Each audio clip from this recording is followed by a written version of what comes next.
Neville, thanks very much for joining us. We just want to get a wee quick chat about your latest book. Can you show us it? Yeah. So tell us a little bit about the book and how it came around. Well, first of all, I should point out it's written under my alter ego of Hale and Beck.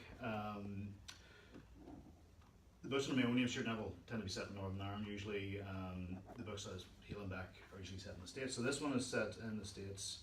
And I was inspired initially by something that happened when I was on holiday with my family. We're in a typical sort of Spanish pool resort sort of thing, and our little boy, who was 3 at the time, about 3.5, developed this habit of going out into the corridor. If he saw an open lift, open elevator, he would charge for it and start hitting buttons. So I was out with one of us sprinting after him, trying to catch him before he got too far. Because the thing that terrified us was that if he managed to, if the lift doors closed and the lift moved, how do we know where he wound up? Yeah. And so that sort of stuck in my head then for a while, and it was a couple of years later.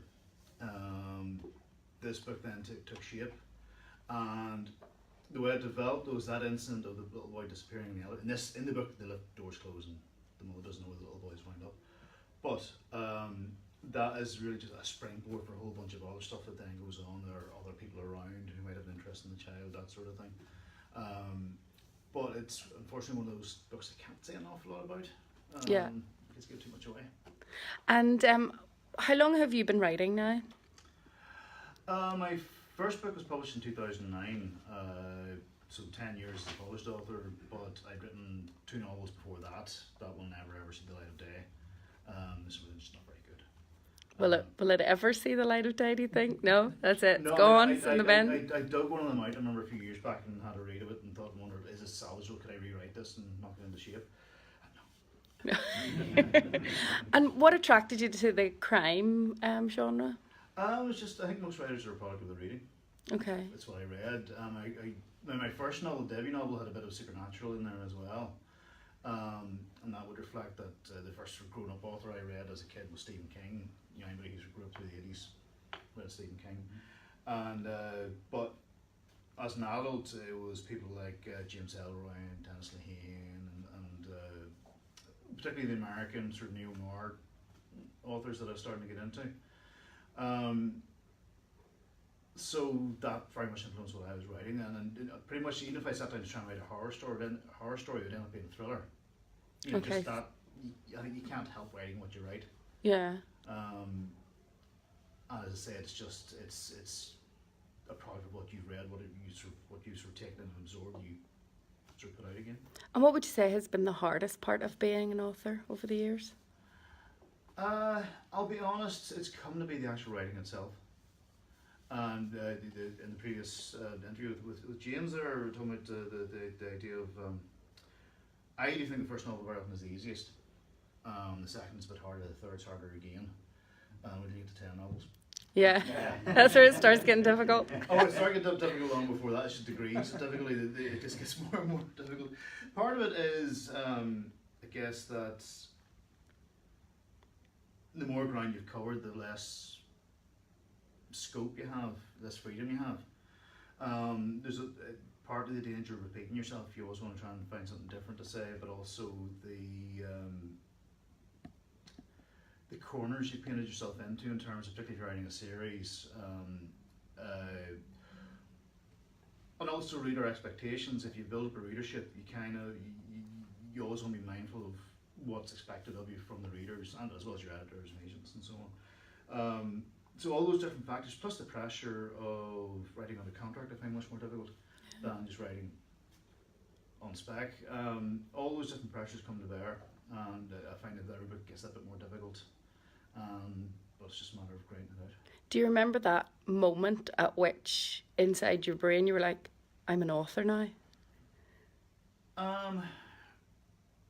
There are a few different moments. One moment was the man who became my literary agent when he first contacted me. I'd sold short stories to an online crime magazine, and an agent in New York happened to read it and contacted me. And I remember that being a very, very big moment, and going back and forth with him and working on the book and so on, and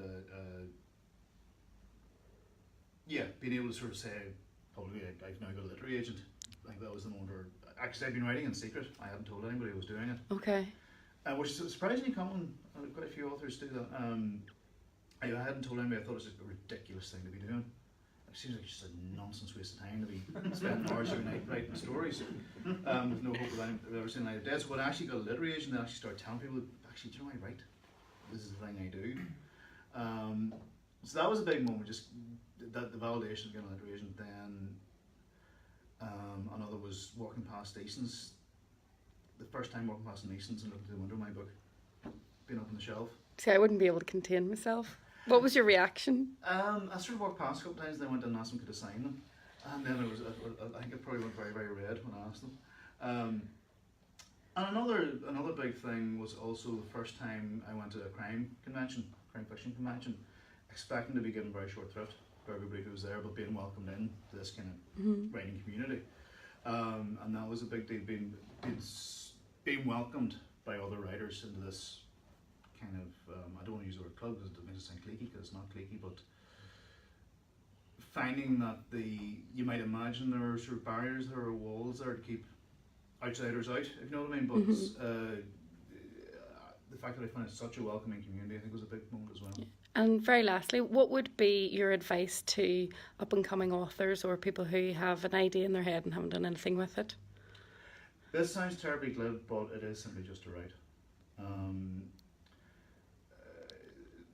There is no replacement for, I guess what people used to call bum glue. Just like sitting and seeing, getting the words down. And it's a lesson that I still repeatedly have to learn myself. 10 years on from being published, I still have to convince myself to sit down and just grind the bloody thing out. And a more practical bit of advice, one bit of advice I would tend to give people is, well, first of all, almost all writing advice is box. That's the first thing I'll say. In the words of William Goldman, nobody knows anything. Everybody's winging it. Don't let me tell you different. Other thing is, once you've written your first book, that's grand. Don't dwell on it, write a second one, then write a third one, then write a fourth one. Till you whether your goal is to self-publish or your goal is to go traditional publishing. The mistake I see people make most often is they write one book and then flog it to death instead of moving on and recognising that very often people's first or second attempt isn't the thing that's going to actually get people's attention. You need to understand that even I've written, to date now, maybe 3-4 novels, complete novels that have been binned.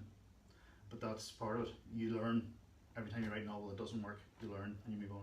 So yeah, move on, I guess is the short way of putting it. And where can people get the book then? Anywhere good books are sold, particularly in Belfast and Wallabies is always a good shout. So my first port of call, and David is always happy to email David. David is always happy to mail books around the world, including signed copies and so on. Excellent. Thank you. Thank you.